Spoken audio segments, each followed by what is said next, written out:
hope is verbalized, usually after a war, after a conflict.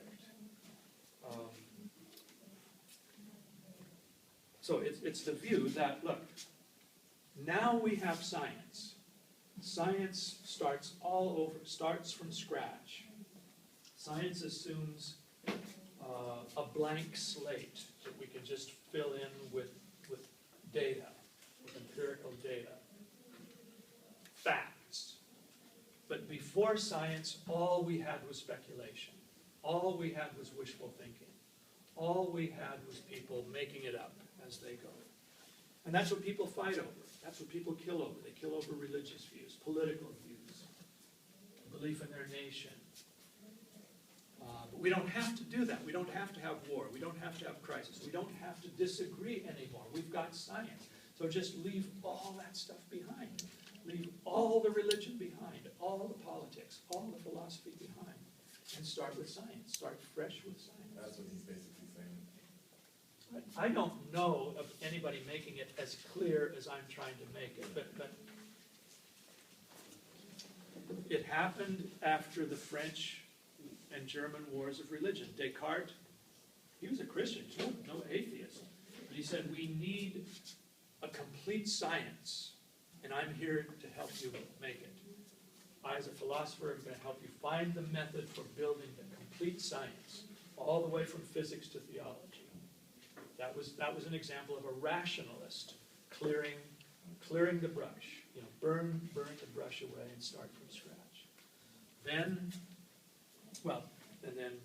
the French Revolution did that in a big way. They basically destroyed the church and the aristocracy, and they said, we're going to start, we're going to re-engineer mankind. We're going to have sociology. We're going to have psychology.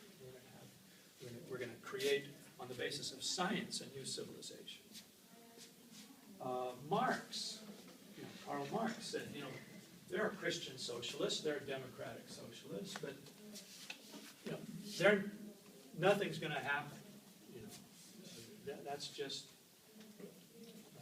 the priests anointing the social workers with holy oil. You need something really serious. So I'm giving you scientific socialism.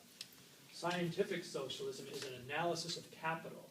It shows that the capitalist system will self-destruct. It has contradictions built into it.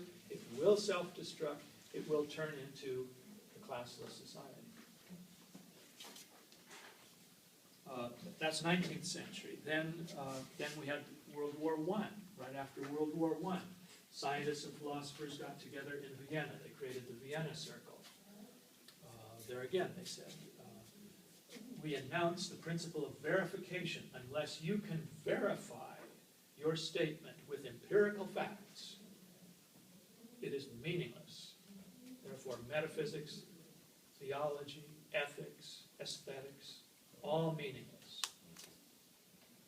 But again, why did they do that? It's an extreme doctrine. Almost nobody believed it. Put it on the shelf and got back to work. Too extreme. But the question is, why did they do it? They were desperate. They had seen what happened in World War I. Same thing after World War II. Even worse than World War I.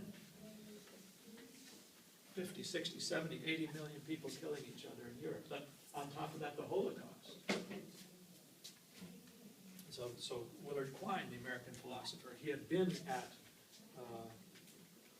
Vienna. He had been a boy. He had been basically a graduate student at Vienna, a boy among the great philosophers. So he brought that Vienna Circle philosophy back to Harvard. And from Harvard, he had to revise it because it had been soundly criticized, but he revised positivism. Basically, he said philosophy is an extension of science. Science is firmer than philosophy. See, that's what you want. You want firmness, not this pluralism, this multiculturalism, interfaith dialogue. Give me a break. Give me science. I'm saying nothing against the truth of science, but I'm talking about the hope that somehow science has this capacity to obliterate all disagreement. And then we live happily ever after. So that's where Hawking is coming from. That's where Atkins is coming from. That's where Dawkins is coming from. And then 9/11. 9/11 is just the latest horrific instance.